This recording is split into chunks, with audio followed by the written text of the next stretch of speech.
2022 के चुनाव की गर्माहट 2021 के आखिरी महीनों से ही लगने लगी थी। बेशक ठंडी बहुत ज़्यादा है, लेकिन चुनाव की गर्मी के आगे वो ठंडी भी अपने आप को फीका महसूस कर रही होगी।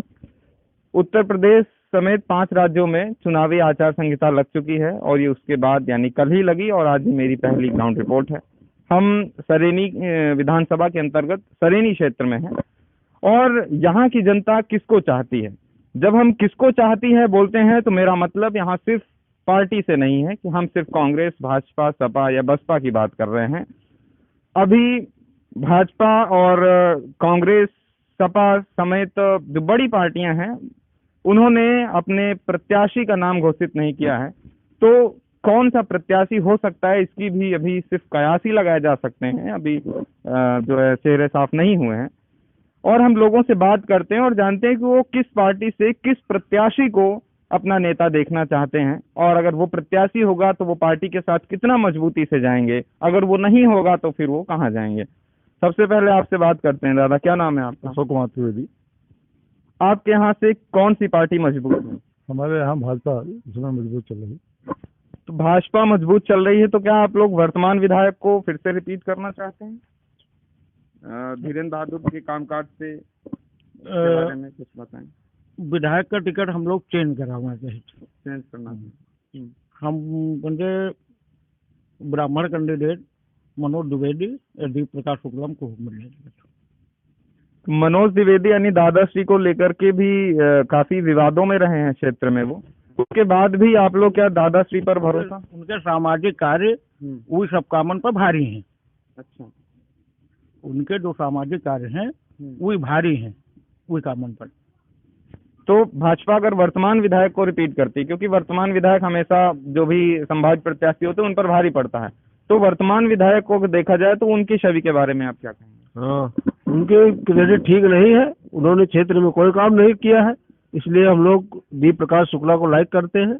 वो क्षेत्र में 10 वर्षों से कुछ भी नहीं थे, फिर भी उन्होंने लोगों की बहुत मदद किया है। कोरोना काल में बहुत लोगों को खाना पहुंचाया है। इसलिए हम लोग चाहते हैं कि दीप प्रकाश शुक्ला जी को बीजेपी से प्रत्याशी बने तो हम लोग पूरा सहयोग करेंगे और भारी बहुमत से जिताएंगे। तो आम जनता चाहती है कि सरेनी के दीप प्रकाश शुक्ल हों। क्या आप भी ऐसे ही चाहते हैं दादा? हाँ, चाहते हैं, परिवर्तन चाहते हैं। वर्तमान विधायक से हम लोग असंतुष्ट हैं। उनके कोरोना काल में भी कोई क्रियाकलाप नहीं दिखाई पड़े और आम जनता जब किसी विपदा में आती है तब भी वो कहीं बाहर निकलते नहीं हैं। तो ऐसे और किसी जाति धर्म विशेष के ही वो सपोर्टर रहे हैं, ऐसे ही उनके ही काम नज़र में आए हैं और सबका विश्वास लेकर के वो चले नहीं। इसलिए हम लोग बीजेपी तो चाहते हैं परंतु वर्तमान विधायक से असंतुष्ट होकर इसमें परिवर्तन चाहते हैं। अब दीप प्रकाश शुक्ला के जो क्रियाकलाप हैं वो संतोषप्रद हैं, तो हम लोग कामना करते हैं कि उनको टिकट मिले तो हम लोग जी जान से इनको जिताएंगे। जी। अभी आपने सर कहा कि किसी ब्राह्मण उम्मीदवार को टिकट मिले तो आप उसे जिताएंगे, जिसमें आपने मनोज द्विवेदी और दीप प्रकाश शुक्ला का नाम लिया। तो क्या दीप प्रकाश शुक्ला के लिए ब्राह्मण होना, इस वजह से आप दीप प्रकाश शुक्ला के साथ जाते हैं? मैं दीप प्रकाश शुक्ला और मनोज द्विवेदी ये दो लोगों का काम समाज के प्रति, आम पब्लिक के प्रति ज्यादा उत्तरदायी रहा, इसलिए इन दोनों लोगों का नाम लिया मैंने। तो अगर हम ब्राह्मण कैंडिडेट की बात करें तो कांग्रेस से रत्ना पांडे तैयारी कर रही हैं और भी भाजपा से ही अजय त्रिपाठी तैयारी कर रहे हैं, वो भी सब ब्राह्मण कैंडिडेट हैं। उनका नाम आप क्यों नहीं लेते? अगर बाद में पार्टी किसी को भी टिकट देगी, अब मैं अपनी बात कर रहा हूँ, अंततोगत्वा फूल पे, कमल के फूल पे ही मोहर लगेगी। ये पार्टी का अपना सजेशन है, मानेगी ठीक, न मानेगी जिसको टिकट देगी उसको वोट दीजिए। मैं अपना तो वर्तमान विधायक से असंतुष्ट होने के बाद भी अगर पार्टी धीरेन्द्र को टिकट देती है तो धीरेन्द्र के साथ जाएंगे। अगर उसके खिलाफ कोई निर्दलीय भी लड़ जाए ब्राह्मण उम्मीदवार तो भी? हाँ, फिर भी भाजपा भाजपा के साथ जाएंगे और भाजपा देंगे। लेकिन अपना व्यू है कि इन दो लोगों का कार्य साल 1.5 साल से समाज में आम पब्लिक पे ज्यादा उत्तरदायी था, इसलिए इनको टिकट दिया जाए, इतना कहना है। पार्टी से जुड़े होने के बावजूद यदि वीरेंद्र को टिकट मिलते हैं तो हम लोग उदासीन वृत्त से पार्टी को टिकट देंगे, मगर उदासीन हो जाएंगे, जो सक्रियता है वो समाप्त हो जाएगी। नहीं, तो मेरा सवाल ये है कि अगर निर्दलीय कोई ब्राह्मण उम्मीदवार आता है। नहीं, निर्दलीय तो कोई मतलब नहीं है। हम लोग पार्टी बेसिस विचारधारा पर हमारी बीजेपी संबंधी है, तो हम विचारधारा को देंगे। अच्छा, सबका साथ सबका विकास के नारे पर योगी उपयोगी और बात की बात न की जाए, योगी तो भी ठाकुर है, लेकिन मेरे विधानसभा में ब्राह्मण बाहुल्य मतदाता है, तो क्यों न मेरी विधानसभा में एक ब्राह्मण। नहीं तो लगभग क्षत्रिय। नहीं ज्यादा है 10-25 हजार 30 हजार वोटर ज्यादा है ब्राह्मण।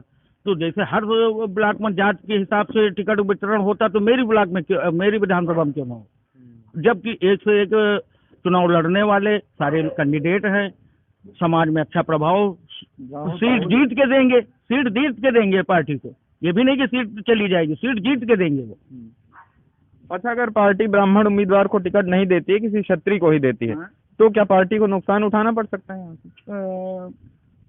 कुछ हद तक, लेकिन सीट तो वहाँ निकली, सीट निकल जाएगी। हाँ, लेकिन मार्जिन जो इनका निकली वो उतना नहीं निकली। केवल भाजपा की ही बात करेंगे तो लोग कहेंगे भाजपा की ही बात करने आए थे। कांग्रेस ने भी अभी अपना टिकट नहीं फाइनल किया है और सपा ने भी नहीं किया है, तो सपा से आप किसको देखना चाहते हैं? नहीं, हम तो बीजेपी का ही, बीजेपी से। हाँ, बीजेपी से हैं और वी प्रकाश शुक्ला। हाँ, वी प्रकाश शुक्ला को ही हम चाहते हैं। असल बात सपा का हमारे लोगों के दिमाग में ऐसे नहीं बैठे थे कि सपा में अराजकता बढ़ जाती, गुंडा राज शुरू हो जाती, उनका कार्यकर्ता पूरा यशो हो जाता गांव क्या, एक आदमी का नियुक्त कर दी जाती कि तुम ही सब देखो, वो आदमी आल ही नाल हो जाते, विधायक खुद हो जाते, और उनके कार्यकर्ता का मानक पर थे। तो ये लिए अराजकता का हटाव बड़े ऐसा है, मुझे सपा कभी सोच ही नहीं सके। तो बसपा के बारे में क्या विचार रखते हैं? बसपा इन मामलों में कुछ ठीक है? अब बसपा सपा से बेहतर तो है, लेकिन अब बसपा अपने हमको लगा चुनाव में अपने न्यूनतम स्टेज पर चली जा रही है। बसपा का सारा वोट जो है भाजपा कहती मूड होगा, हमें ग्राम सभा में उनके देख रहे हैं का हो रहा, जो भी है जातीय सोच है तो और अपने नेता को आगे बढ़ाना है बस। अच्छा, आपने तो बसपा का भी कार्यकाल देखा है, आप सभी ने देखा है, और सपा का भी देखा ही है, पिछला कार्यकाल था, भाजपा का देखा है, तो तीनों पार्टियों का जब आप कार्यकाल की तुलना करते हैं तो क्या अंतर पाते हैं? कौन बेहतर है ये अलग की बात है, लेकिन क्या अंतर होते हैं प्रदेश? देखिए, जहाँ तक बीजेपी की बात है, जितनी बात कहती है उतनी करती है और अपने उसूलों पे दृढ़ रहती है। बसपा कब दगाबाजी कर जाए, कल्याण सिंह के जमाने में दगाबाजी करके उन्होंने दिखाया ही, तो इससे इन पर विश्वास नहीं पड़ता। रही सपा की बात, ये माफिया गुंडों इनको वरीयता देती है, जिससे आम जो जनमानस है वो अपने को असुरक्षित महसूस करता है। ये हमारे भारत की संस्कार है कि जहाँ थोड़ी सी सीनियर सिटीजन यानी बुजुर्ग पीढ़ी या फिर वरिष्ठ व्यक्ति बात करते हैं, युवा पीढ़ी पीछे सिकुड़ करके खड़ी हो जाती है। थोड़ा सा अगर आप लोग भी आ जाएं तो हम कुछ सवाल पूछना चाहते हैं। आप लोग भी आगे आ जाइए, क्योंकि युवाओं को आकर्षित करने के अभी क्या है ना कि चुनाव पूरा सोशल मीडिया पे आकर के टिक गया है, क्योंकि चुनाव आयोग ने भी बोल दिया है प्रचार आप जमीन पे जाकर के बहुत अच्छे से नहीं कर सकते, रैली, पदयात्रा, साइकिल यात्रा सब नहीं निकाल सकते। और सोशल मीडिया की जब बात करते हैं तो हर युवा के हाथ में फोन है, भले ही वरिष्ठ जनों के हाथ में हो, लेकिन उतना उपयोग वो नहीं करते जितना वरिष्ठ करते हैं। तो आप लोगों को क्या फैक्टर हैं जो प्रभावित करते हैं चुनाव में? किन चीजों को देख करके आप वोट डालने जाते हैं? मेरा मतलब ये है कि अभी आप लोगों ने अगर सपा का गाना सुना हो, जनता पुकारती है अखिलेश आइए, और पता नहीं किसी ने पकड़ा या नहीं पकड़ा, उस गाने में एक लाइन है, मुझे सही से याद नहीं है, गाने की पंक्ति ये है कि शाम अवध सूनी है आकर के उसे क्या करिए गुलजार कीजिए, अखिलेश आइए। तो जब शाम अवध की बात करते हैं तो अयोध्या का गोलीकांड मुझे याद आ जाता है। इस पे क्या कहेंगे आप? जब उनकी सरकार थी तब वहाँ गोलीकांड हुआ, और आज जब सरकार नहीं है तो शाम अवध गुलजार करने के लिए उन्हें बुला रहे। ये केवल राजनीतिक प्रपंचा है, केवल मात्र। उन्हीं के पिताजी द्वारा 1992 में कारसेवकों पर गोली चलाई गई। अब इस समय चुनाव को देखते हुए परशुराम जी की मूर्ति लगवा रहे हैं, केवल चुनावी फंडा है। तो ये समाज का जो युवा वर्ग है, जो जिसने देखा, हमने सुना है, देखा है उस जमाने में, तो इस समय भारतीय जनता पार्टी का 4 चीजों पर लोगों का विश्वास बढ़ रहा है। राष्ट्रीयता, धर्म, विकास, ये 3 चीजों पर, और अंतर्राष्ट्रीय विश्व पर भारत की छवि, अपने काम पर। तो ये 4 चीजों को लेकर के लोगों का मन बीजेपी की तरफ से ज्यादा है। तो आप तो यहाँ से प्रधान भी रहे हैं 10 साल शायद, है ना?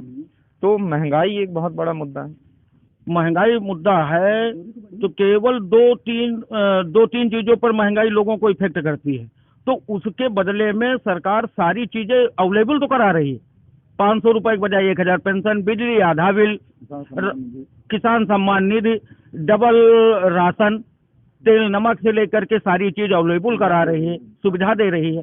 वैक्सीन, एक वैक्सीन का डोज पता नहीं कितने रुपए में लगता हो, डबल डोज हो गए, तीसरे बूस्टर की तैयारी चल रही है। और परमानेंट मोबाइल से कर्मचारियों द्वारा परमानेंट टेलीफोन आते हैं, तुम्हारा डबल लगा कि नहीं लगा। मतलब इतना अच्छा कोऑपरेशन स्वास्थ्य विभाग का भी है कि इतनी बड़ी आबादी के बीच में लगभग 90% वैक्सीनेशन हो जाना बहुत बड़ा काम है। हम आपसे जानना चाहेंगे कि पहले भी बहुत सारी महामारियां आई हैं। कांग्रेस इस बात का आरोप लगाती है भाजपा के ऊपर कि महामारी कांग्रेस सरकार जब थी तब भी आई है और उनके टीके भी पूरे देश में निःशुल्क लगवाए गए। लेकिन जितना प्रोपेगेंडा भाजपा फैलाती है, जितना ज्यादा क्रेडिट भाजपा लेती है, उतना कोई और पार्टी नहीं लेती। नहीं, इनके सब काम तो अच्छे हैं, सब काम अच्छे, और पुनः सरकार इनके फिर बने। लेकिन खाली एक चीज की दिक्कत है, जो जानवर छुट्टा है, इनके व्यवस्था कराओ मैं बस, और बाकी सब काम अच्छे हैं। दूसरा सरकार ना बनाए, बीजेपी की बने गवर्नमेंट, बस। दोबारा बीजेपी बनेगी तो जानवरों से समाधान मिलेगा या फिर ऐसे ही? नहीं मिलेगा, उसका हल नहीं 10 तारीख तक का डीएमएन का आदेश हुआ है कि सारे जानवरों का अंदर पंचायत स्तर में बाड़ा बना के इनका वकील जाए। 10 तारीख तक का आदेश हुआ, ऐसा कुछ सुनने मिला है। अखिलेश जी आएंगे तो पेंशन 1500 हो रही। अरे अखिलेश तो खाली हवा, उनके बाद तो गोली चलवाना है हिंदू के ऊपर। ये आज है तो वो आगे कार्य करा दे। जाति विशेष को देंगे, किसकी तरफ से देंगे और किसको देंगे? जाति विशेष कर देंगे। अब जो सपा वाली पेंशन थी वो जात समाजवादी, हाँ, वो जात विशेष को थी और किसको थी, और सबके कटते रहे। टोटल पूरे ग्राम सभा में पर हेड आदमी को पीछे शौचालय इस सरकार ने दिए कि आदमी घर के बाहर न जाए। महिलाओं पर इसका काफी अच्छा असर पड़ा। दूसरी चीज, गांव में सामुदायिक स्वास्थ्य शौचालय बना कि और जो कोई गरीब है, सामान्य, बैकवर्ड, एससी कोई भी है, तो आवास सबको दिए गए। इसके पहले ऐसा नहीं था। तो जब यह सरकार सबका साथ सबका विकास के साथ है तो क्यों न दोबारा ये आवे। सारी चीज जब मिल रही है, सारी चीज हो रही है, तो ऐसा क्यों न हो। पहली बात, महंगाई, बेरोजगारी, इस प्रकार के मुद्दे उठाए जा रहे हैं विपक्ष द्वारा, परंतु इनके साथ साथ विकास भी तो हो रहा है। ये महंगाई है तो विकास भी तो हो रहा है, पैसों की तरलता भी तो है, लोगों की क्रय शक्ति बढ़ रही है, कोई परेशान नहीं, किसी को हम परेशान नहीं देख रहे हैं महंगाई से। है तो इनसे पूछो। दादा क्या नाम है आपका? राम प्रकाश रेड्डी। क्या आंख में तकलीफ है? कुछ ब्लाइंड है। आंखें नहीं, कब से? वोट तो डालते होंगे ना? डालते हैं। कौन सी पार्टी ठीक लगती है? ऐसा है कि पार्टी जो हमारे यहाँ इसमें जिसका कार्यकाल चल रहा है उससे हम हर तरीके से संतुष्ट हैं। अगर हर तरीके से हम संतुष्ट हैं, अगर कहीं कुछ कोई देता है तो कुछ तो लेगा। ठीक, लोग महंगाई के लिए रोते हैं, लेकिन अगर दारू 100 की नहीं 150 की अगर बिकना चालू होगा, लोग घर से निकाल के दारू पीना चालू कर देते हैं। कोई महंगाई नहीं होता है। ठीक है, 20 साल का बच्चा हुआ, मतलब जो है कि बेरोजगार, लेकिन पेट्रोल लगा के वो सरेनी 10 चक्कर जाएगा, उसमें कोई महंगाई नहीं है। ठीक है, और थोड़ी सी बातों में लोग कहते हैं महंगाई, तो कोई महंगाई नहीं। अच्छा, भाजपा से प्रत्याशी के रूप में किसको देखना चाहते हैं? ऐसा है कि प्रत्याशी अगर हमारे यहाँ दुर्भाग्य अगर है तो सिंह है, सौभाग्य है तो ब्राह्मण। अच्छा, मतलब कोई क्षत्रिय प्रत्याशी आया तो तो दुर्भाग्य है वो, अब बस दूसरी बात नहीं। लेकिन फिर भी भाजपा के साथ ही जाएंगे? बिल्कुल बिल्कुल, वो तो मजबूरी है, हम जाएंगे कहाँ, कोई रास्ता नहीं। आप वैसे किस जात से हैं? त्रिवेदी ब्राह्मण है। ब्राह्मण है। अब प्रत्याशी के बारे में मैंने पूछा, ब्राह्मण में भी आपके यहाँ कई प्रत्याशी तैयारी कर रहे हैं, अगर आपको पता हो। मनोज दादाश्री भी कर रहे हैं, दीप प्रकाश शुक्ला कर रहे हैं, अजय त्रिपाठी कर रहे हैं, और गिरीश पांडे जी के पुत्र है ना, अनंत पांडे, अनुराग पांडे। देखो ऐसा है कि ये अब बारिश चालू हुई है, तो इस समय तो बहुत से मेढक होंगे, लेकिन जैसे कि देव प्रकाश ने आज, तो मतलब जब से कोरोना हावी हुआ है, मतलब कोई, मतलब हमारे गांव की बात छोड़ दें, क्षेत्र की बात करिए कि कोई बच्चा शायद उन्हें न जानता हो। ठीक, अब बाकी तो बारिश चालू हुई है, बहुत से मेढक होंगे, है ना। तो आप चाहते हैं कि दीप प्रकाश शुक्ला को टिकट मिले? हाँ, वो तो उनका सौभाग्य होगा अगर मिल जाएगा, तो हमारा भी होगा उसके साथ। चलिए, अगर आप में से कुछ और हमें कोई कुछ बताना चाहे या बात करना चाहे, इसके बाद हम भी खत्म करते हैं। दादा, आप लोग इधर खड़े हैं, कैमरे सामने आ जाएं, कुछ बताना चाहेंगे? ठीक है, दो प्रत्याशी ज्यादा जोरदार हैं, देव प्रकाश शुक्ला या मनोज द्विवेदी, दो में जिसको पार्टी चाहे बना सकते हैं। देखिए, आप लोग यहाँ से ब्राह्मण उम्मीदवार की बात करते हैं, और ब्राह्मण में भी दीप प्रकाश शुक्ला और मनोज द्विवेदी पर आप सभी कंफ्यूज हैं इन दोनों प्रत्याशियों में से। मान लीजिए अगर इन दोनों को छोड़ करके भाजपा किसी क्षत्रिय को टिकट दे देती है, चाहे वो आपके वर्तमान विधायक हैं, भाजपा का, और उसके बाद अगर ये दोनों प्रत्याशी आपके निर्दलीय खड़े हो जाते हैं, तो क्या फिर निर्दलीय ब्राह्मण को टिकट आप लोग वोट नहीं देंगे? निर्दलीय में क्या है, जब किसी का कोई दल ही नहीं तो हम कहाँ बेदल होंगे। भाई अरे कहीं तो दल हो, यानी भाजपा के साथ ही भाई कोई दल हो तब तो ठीक है, और निर्दल में हम क्या करेंगे।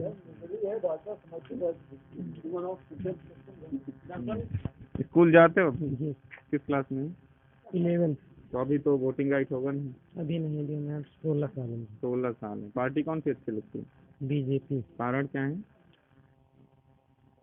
कारण बीजेपी में बहुत अच्छे कार्य है, राम मंदिर बना है, और शिक्षा के क्षेत्र में कई क्षेत्र में विकास हुआ है।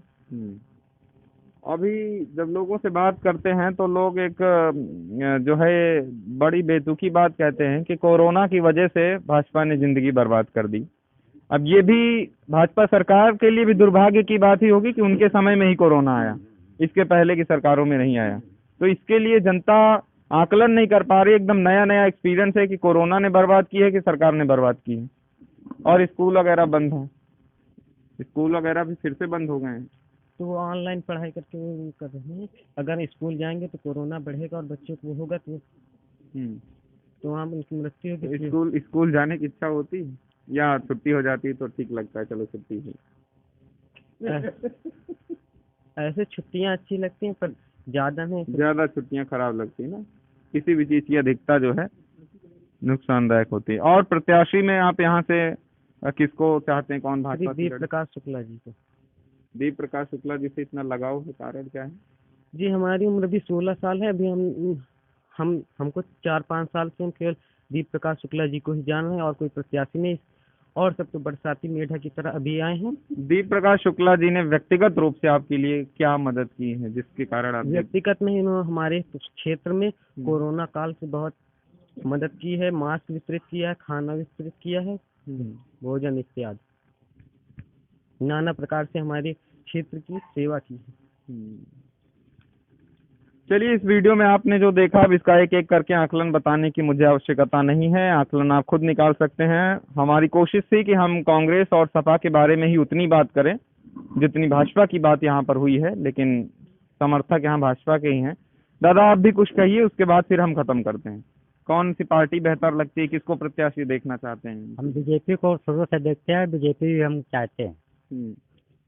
और हमारे पसंदीदा जो प्रत्याशी हैं वो दीप प्रकाश शुक्ला ही है। दीप प्रकाश शुक्ला। हाँ, अगर दीप प्रकाश शुक्ला, मेरा सवाल वही सबसे बार बार आ जाता है, अगर दीप प्रकाश शुक्ला को टिकट नहीं देती है भाजपा, किसी क्षत्रिय को देती है, तो उसके बाद दीप प्रकाश अगर निर्दलीय जाते हैं तो क्या करेंगे? छत्री में अगर धीरेन्द्र प्रताप आएंगे, धीरेन्द्र बहादुर, धीरेन्द्र बहादुर अगर आएंगे तो हम वोट नहीं देंगे भाजपा को। बाकी उनकी जगह पे अगर कोई दूसरा आएगा तो भाजपा को वोट है हमारी।